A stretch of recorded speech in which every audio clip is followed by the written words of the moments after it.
Alright, so hello, my name is Mirengeri Diallo or Mire, and I go to the International School of Tanzania, and I am in grade 11, but for most of you who follow like the British system, that's year 12, I think.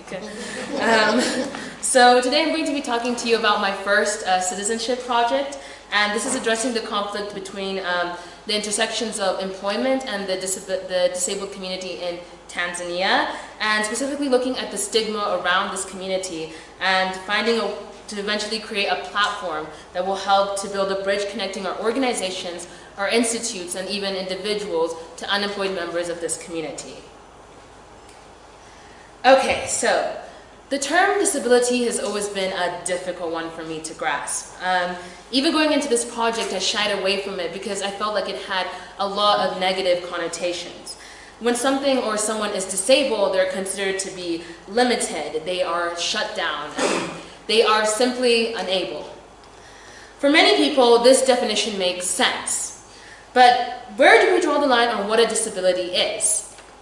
For example, dyslexia, ADHD, mental illnesses, a broken bone, a fractured arm, or even a migraine, all of these things have the potential to disable us, yet they're not considered to be a disability by the society. Why? That was the first question that I had to answer before starting my project.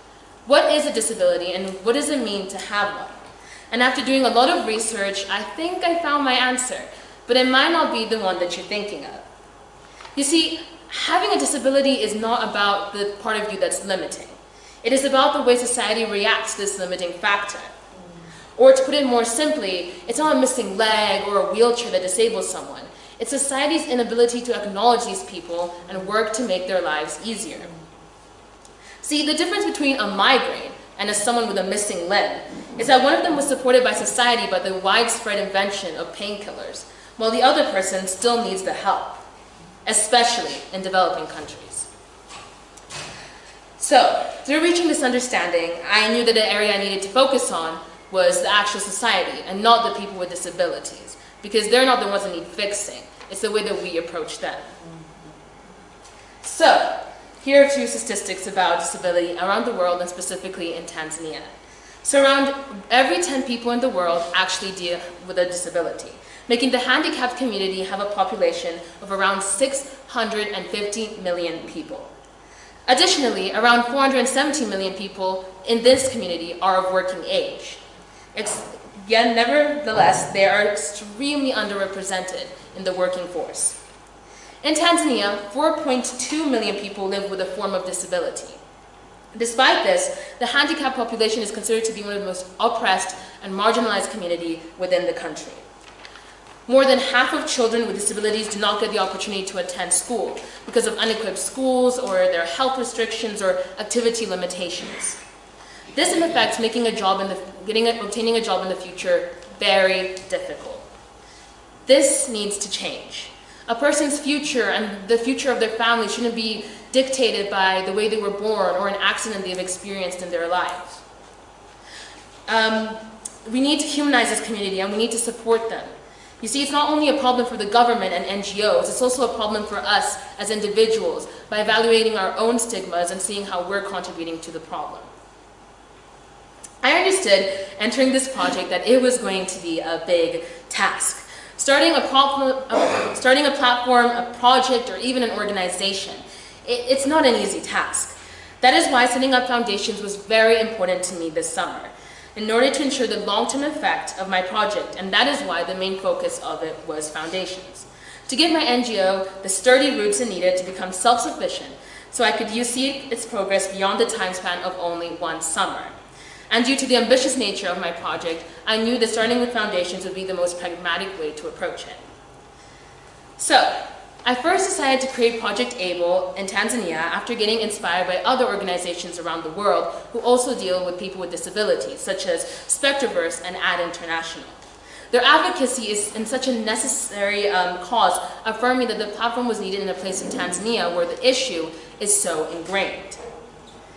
In order to bring Project ABLE to where it is now,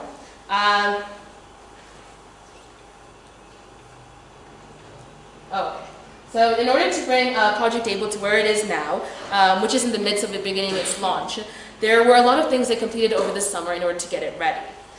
Firstly, I had to do extensive research about disabled communities and their needs, looking at stigmas around them and ways to demolish them.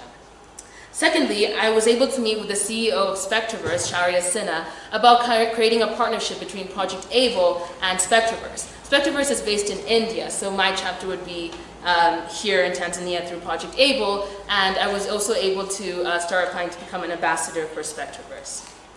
Thirdly, I met with AD International, which is another NGO in Tanzania that works with people in the disabled community as well as albinism, about their inclusion to ABLE's projects in regards to communities with disabilities. And more meetings with them are upcoming as the launch of ABLE becomes closer and closer.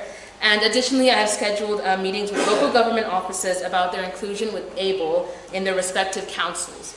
As many governments understand that unemployment is an issue in Tanzania, but don't really know the means to approach it.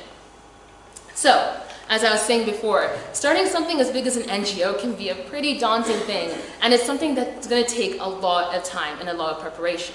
But while I was waiting, I didn't want to just sit around and just do nothing. So there was other projects I did to help not only the community around me, but also build my skills for becoming a leader for Project ABLE. One of these is going to Masai Boma, where I helped build the roof of a school. So on the picture over there, I'm helping carry some metal sheets. And even though I'm smiling in the photo and you can't see it, do not be dismayed. It was really difficult and it was really hard. And over here on the left, I'm helping with a little bit of mathematics because we had to do some trigonometry to figure out triangles and roofs and all that.